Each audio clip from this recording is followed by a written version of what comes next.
Now, Prince George has joined Prince William to prepare a meal for the homeless at the same shelter Princess Diana brought the future king to as a child. Prince William paused when the document reached him. Not outrage, not denial, silence. A custody filing, routine on paper, yet insiders whisper it instantly reframed months of strange decisions, sudden meetings, and carefully worded statements. Why would one legal page make the future of the family feel uncertain overnight? The timing alone has raised more questions than answers, and the implications stretch far beyond private parenting matters. Grab a seat as we uncover what this unexpected paper may really change. The clause William couldn't ignore. The moment didn't begin with shouting, interviews, or even a headline.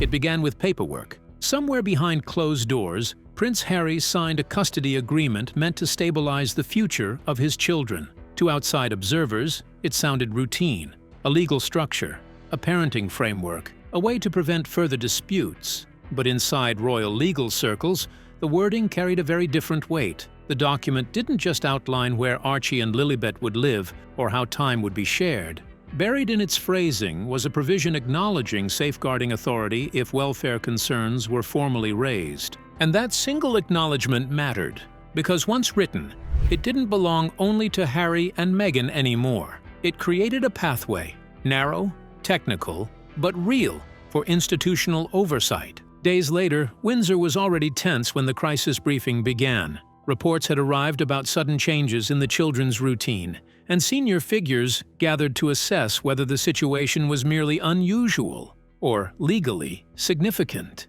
Among the folders placed on the table sat the custody document Harry had signed, now re-examined not as a family agreement, but as a constitutional instrument. Prince William was handed the final page. He didn't interrupt the briefing. He didn't argue. He read it twice. What he saw was not a brother's attempt at peace, but a legal trigger. The clause meant that if stability concerns were documented, the Crown could act not as mediator, but as protector. The monarchy wouldn't need permission, only justification. For a long moment, he said nothing. Those present expected frustration or disbelief. Instead, there was stillness, the kind that settles when a problem stops being emotional and becomes procedural. The disagreement between parents was no longer the center of gravity. The children were, and the document Harry had signed quietly shifted responsibility upward toward the institution William would one day lead. In that silence, the direction of the crisis changed. The palace wasn't deciding whether to intervene. It was realizing it now legally could. The coming conflict would not start with accusations from Meghan, nor statements from Harry, nor speculation from the press. It would start with interpretation of language, of duty, of a clause written to prevent chaos that instead unlocked authority. By the time the meeting moved on, William hadn't raised his voice once. He simply closed the folder. The storm, everyone would later realize, did not begin with a betrayal, a photograph, or a withdrawal from school. It began with a signature. But why did that single signature suddenly matter more than everything before it? Keep watching to find out. The school disappearance that triggered alarm. The next shift didn't come from a courtroom or a press statement. It came from a school attendance log. On the morning of January 31st, staff at the children's private school in Santa Barbara noticed something small but unusual. 2 names missing from the register without explanation. Absences happen all the time, especially for high-profile families, but protocol requires notification when travel or relocation is involved. This time, none arrived. By midday, administrators reached out through the agreed liaison channel connected to the UK household structure. There was no reply. Not from representatives, not from welfare contacts, not from anyone authorized to confirm a change of plans. The children had simply been withdrawn. What worried officials wasn't the withdrawal itself. Parents move schools frequently, but the absence of a destination. No transfer request, no spring enrollment, no academic forwarding address. Just a blank line where a future plan should have been. The internal message sent that afternoon was blunt: immediate concern. Under normal circumstances, such a note would remain administrative. In this case, it crossed an international framework already outlined in previous custody arrangements. because the agreement Harry had signed acknowledged safeguarding oversight. A missing stability plan no longer counted as a private family choice. It qualified as a reportable welfare irregularity. By evening in London, a quiet alert had reached Windsor. The palace did not issue statements or contact the press. Instead, it began verifying facts, attendance patterns, communication logs, and scheduled appointments. The pattern forming was simple. Expected routines had stopped without explanation. Pediatric visits cancelled, education contacts blocked, liaison channels silent. Inside royal interpretation, the question changed from why did they move schools? Why was every safeguard bypassed? That distinction mattered. A relocation could be negotiated. A disappearance from the structure triggered the protocol. Within hours, the situation was categorized not as a disagreement between parents, but as a safeguarding event, the exact condition referenced in the custody clause William had read. The agreement's language now intersected with real-world action. The institution had legal standing to ask questions it previously could not. Across the Atlantic, however, none of this was visible yet. In California, the absence remained private, but whispers travel faster than paperwork. Parents noticed sudden departures. Staff conversations leaked beyond faculty circles. By the time British reporters heard fragments of a withdrawal without notice, speculation filled the silence long before confirmation. Online discussions spiraled, relocation theories, legal disputes, even rumors of a family split. Without official explanation, every possibility sounded plausible. The story became public before it became clear. Meanwhile, inside Windsor, the reaction remained clinical. No emotional language, no accusations, just classification. A welfare report had been filed. That meant procedure, not negotiation. The palace's concern wasn't where the children had gone. It was that the system designed to track their stability had been bypassed entirely. And because the custody document already acknowledged intervention under those conditions, the machinery didn't wait for headlines. By the time journalists began asking questions, the response had already moved beyond curiosity. For the first time, the issue stopped being about parenting choices and became about institutional responsibility, a threshold neither side could easily step back from once crossed. So, who inside Windsor was about to take control of the situation? Stay tuned to see what happens next. The Red Folder at Windsor.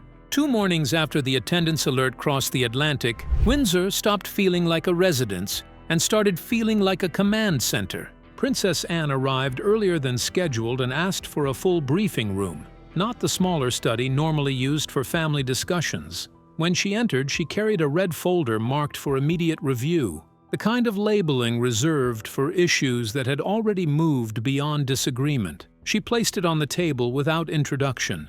Inside were documents gathered overnight, not speculation, records. First came the medical calendar. Several pediatric appointments had been cancelled in sequence, each one removed without a replacement date. No forwarding clinic, no updated physician contact. Under ordinary circumstances, that could mean travel, but travel requires notice. None had been filed. Next were communication logs. The liaison channels between California representatives and royal welfare contacts showed repeated outreach attempts followed by silence. Emails acknowledged by delivery systems but never answered. Calls redirected. Messages blocked. A communication gap, deliberate enough to be measurable. Then came the financial papers, the part that changed the tone in the room. The trust designated for the children's UK education had been disrupted. Its structure altered in a way that removed institutional oversight. Funds that were meant to remain protected within an educational framework were no longer anchored to it. The implication wasn't misuse, it was detachment. Stability mechanisms had been cut loose. Anne didn't dramatize any of it. She simply turned pages and let the pattern form on its own. A routine missing here, a safeguard removed there, until absence itself became the evidence. Prince William listened without interruption. By now, he already knew about the welfare alert from the school. He already knew Harry had signed a custody agreement acknowledging protective authority if stability concerns were documented. But those two elements had remained theoretical. Legal language, waiting for context. The folder provided that context. Attendance disappearance, canceled medical oversight, communication barriers, financial structure altered. Individually, each could be explained. Together, they formed what the agreement defined as a custodial breach condition. For the first time, the clause stopped being abstract. William leaned back slightly, not in frustration, but recognition. The agreement Harry signed wasn't just about dividing time between parents. It was a contingency framework, one that transferred responsibility upward if routine, stability collapsed. And now, step by step, the requirements for that transfer had been met. No one in the room raised their voice. The realization didn't need sound. The monarchy no longer had to ask permission to intervene. Legally, it had been invited to. Anne closed the folder and left it where it rested, a quiet conclusion to the briefing. The issue was no longer whether action might escalate tensions. The paperwork already dictated the next stage. For William, the understanding landed with clarity rather than shock. The crisis wasn't accelerating because of public accusations or media pressure.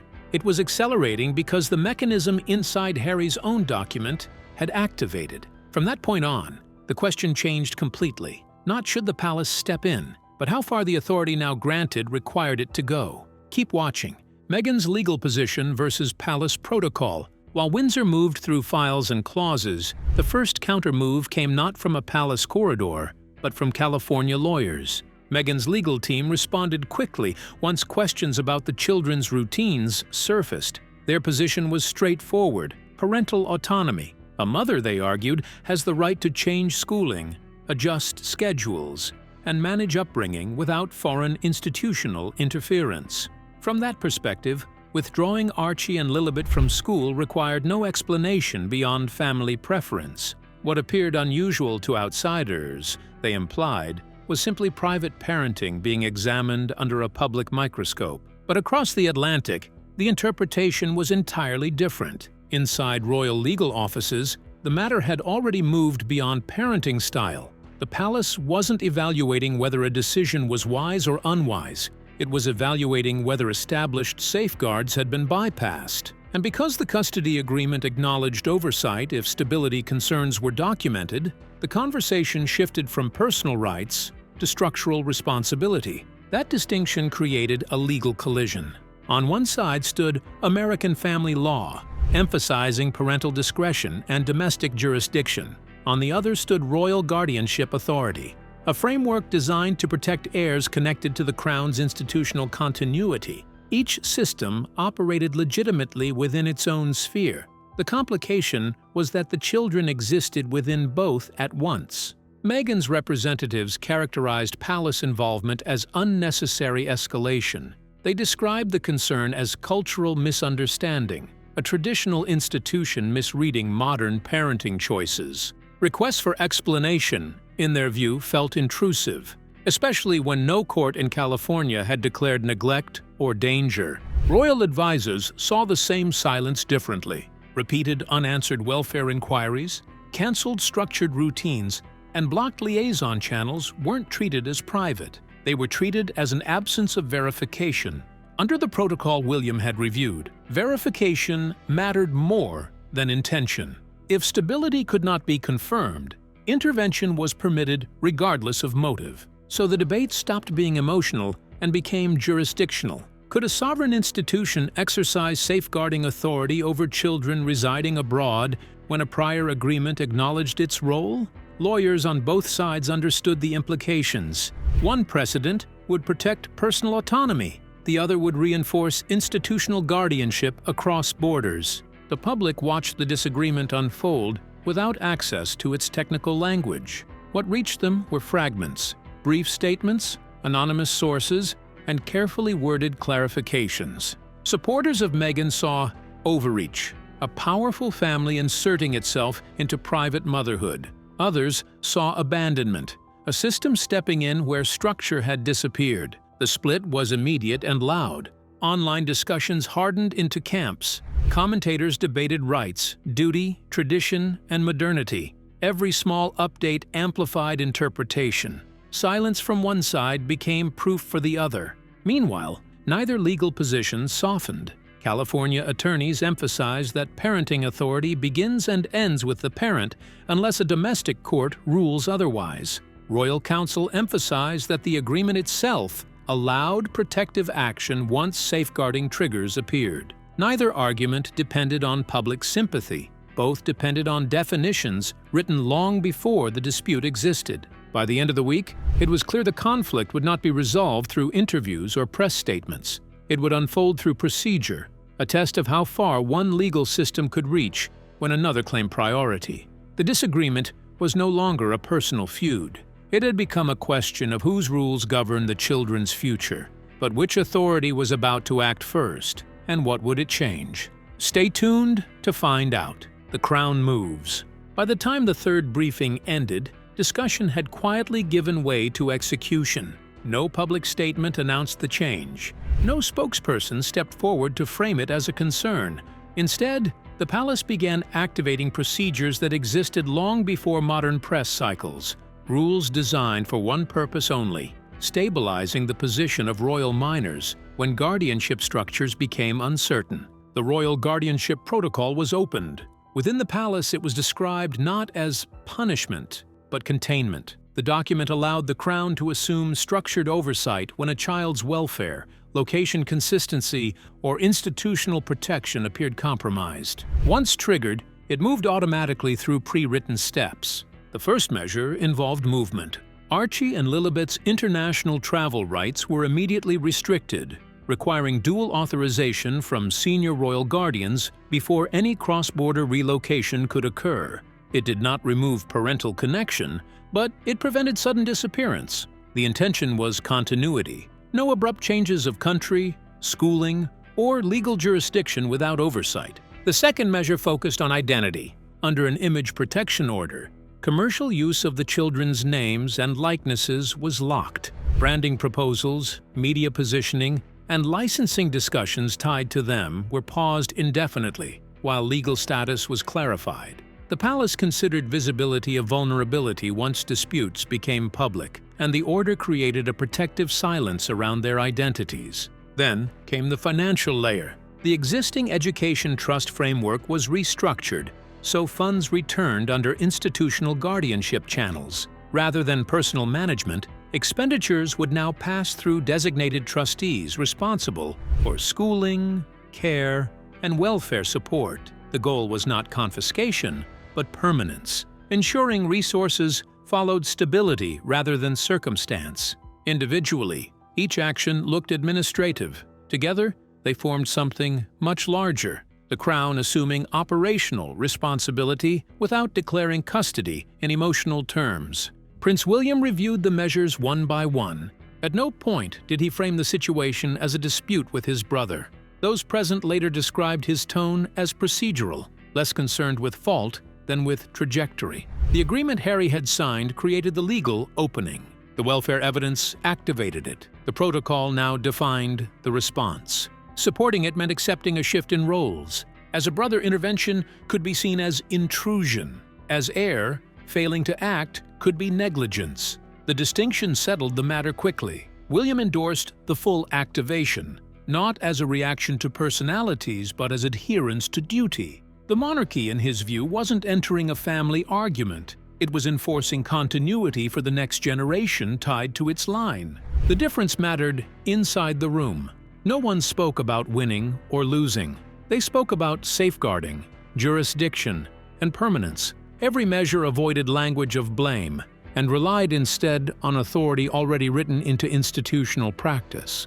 Outside the palace walls, speculation was only beginning, but internally, the direction had been set. Negotiations would no longer shape the outcome. Structure would. By the close of the meeting, the protocol was no longer a contingency plan resting in archives. It was an active policy guiding daily decisions. And from that moment forward, events would unfold less like a disagreement and more like a system following instructions already laid down long before anyone involved had been born. William signed off on the final page without adding commentary. So what changed after Prince William's signature? Paperwork or the family itself? Keep watching to find out. The marriage. Fallout. Up to this point, the crisis had unfolded in documents, protocols, and competing legal arguments. Then it shifted somewhere far more personal: access.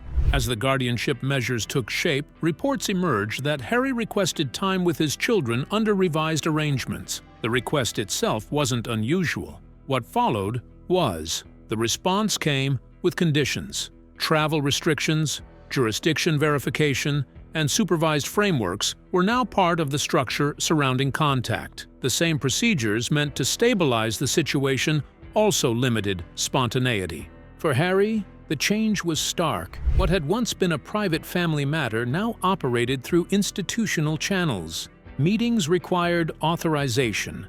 Location mattered. Timing mattered. The process felt less like parenting and more like application. Inside the palace, this wasn't framed as punishment. It was described as compliance with the safeguards already triggered. Once the protocol activated, individual preferences could no longer override standardized protection. Personal assurances were no longer sufficient. Only documented stability counted.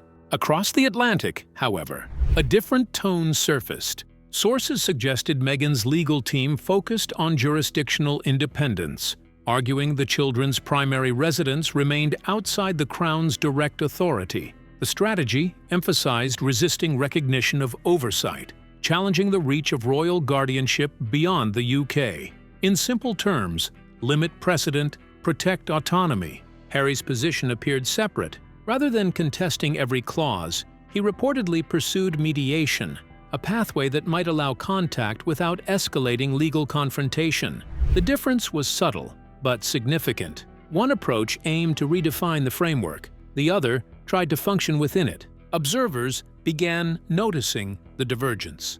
Statements attributed to representatives are no longer aligned perfectly. Legal language emphasized different priorities depending on the source. Even public messaging shifted in tone. One defensive and jurisdictional, the other conciliatory and access-focused. It didn't confirm separation, but it suggested the strategy was no longer unified. The public read the gap quickly. Discussions moved away from pure custody mechanics toward personal dynamics.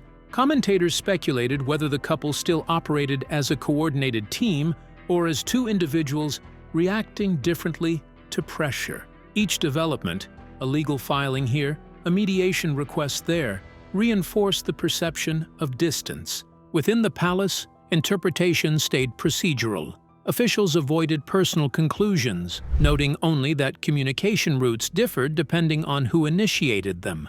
But outside, nuance vanished. The narrative hardened into a familiar shape, not simply a legal conflict, but a relationship strain exposed by crisis. Images and silence amplified the idea. Where joint responses once appeared, separate ones now surfaced. Where unified messaging had been expected, variations appeared. The contrast wasn't dramatic, no announcement, no confirmation, just absence of synchronization. That was enough. The custody issue had begun as a question of authority and welfare structures. It was now being read as something more intimate, two people navigating the same storm with different maps. For the public, the implication felt unavoidable. If legal strategy diverged, emotional alignment might have as well. Whether accurate or not, perception shaped the conversation. The story was no longer only about who had jurisdiction over the children. It was about whether the crisis had quietly redrawn the lines within the marriage itself. So are Harry and Meghan fighting a case or fighting each other? Stay with us. Media war and image battle. As the legal dispute hardened behind closed tutors, the public version of the conflict unfolded somewhere else entirely. In headlines, studio offices, and carefully worded statements. From California, entertainment circles began framing the situation as a familiar narrative: independence versus tradition. Commentators described Meghan as protecting her family's privacy from institutional pressure, and early reports suggested projects connected to her media partnerships were simply evolving. Supporters argued the scrutiny itself proved why distance from royal oversight was necessary. London reacted differently. The palace didn't issue rebuttals. It didn't schedule interviews. Instead, it leaned into absence, A short statement here, a clarified policy there, and long stretches of silence in between. To communication strategists, the approach was unmistakable. Reduce noise, reinforce structure, let action speak without commentary. But silence rarely stays empty for long.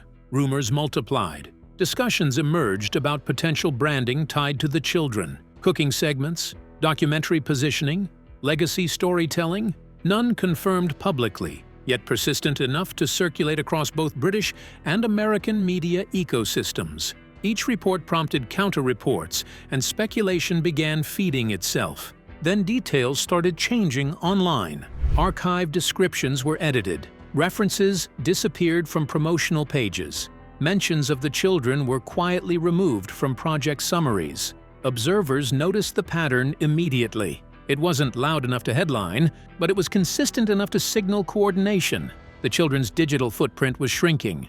The palace followed with policy, not accusation. A privacy clarification emphasized protection over publicity, reinforcing that minors connected to the institution were not to be commercially positioned, while legal status remained unresolved. No names were mentioned, but the implication was clear enough for reporters to draw conclusions. Public reaction split again. Some viewed the moves as necessary safeguarding, an attempt to prevent young family members from becoming leverage in adult disputes. Others saw institutional pressure forcing a narrative retreat. Talk shows debated ethics, commentators compared cultural expectations, and social media turned every detail into evidence supporting one interpretation or another. Amid the noise, one shift became undeniable. The children were no longer background figures in a family disagreement. They had become the center of the story itself. Every decision, school changes, legal filings, edited credits, now carried symbolic meaning because it related to them. What once might have been private parenting choices now shaped global discussion about duty, identity, and control. The palace maintained its restrained posture. Hollywood kept speculating. The press filled the space between. And somewhere inside that widening gap, the conflict stopped looking like adults arguing across continents. It started looking like a battle over how two young lives would be defined, privately protected or publicly interpreted.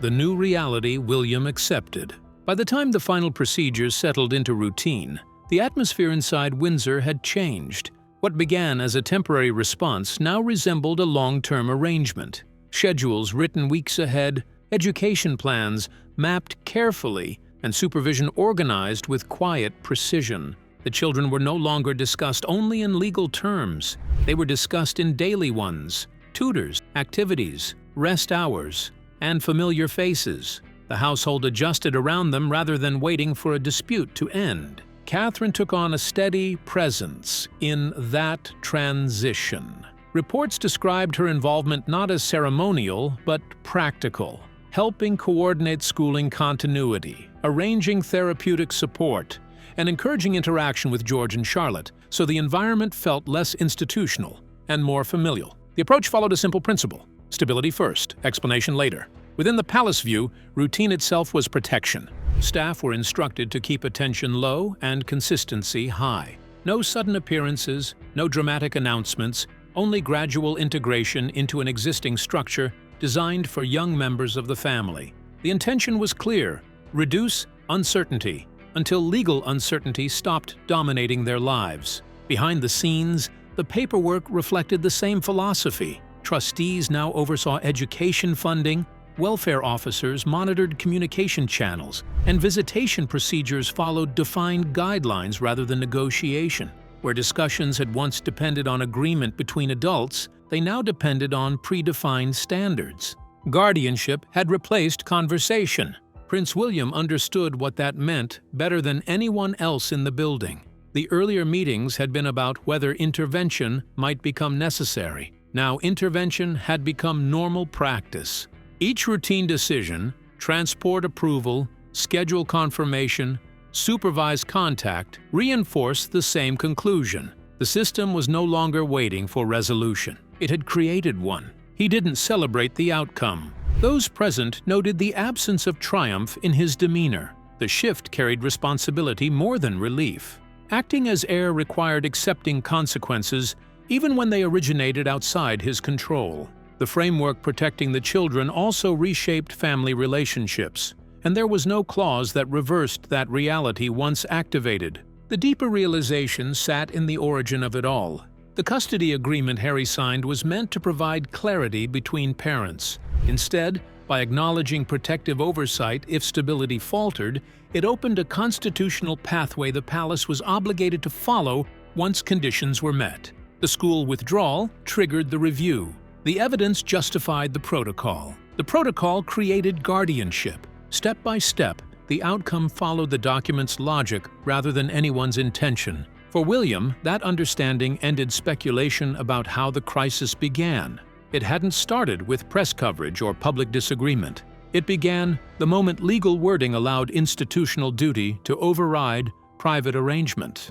The conflict hadn't been resolved by the paperwork, it had been activated by it, transforming a family dispute into a structured responsibility the Crown could no longer step away from. So, what do you think Harry realized when that signature shifted authority beyond custody? And why did the palace move instantly? We'd like to hear your thoughts. Don't forget to like and subscribe.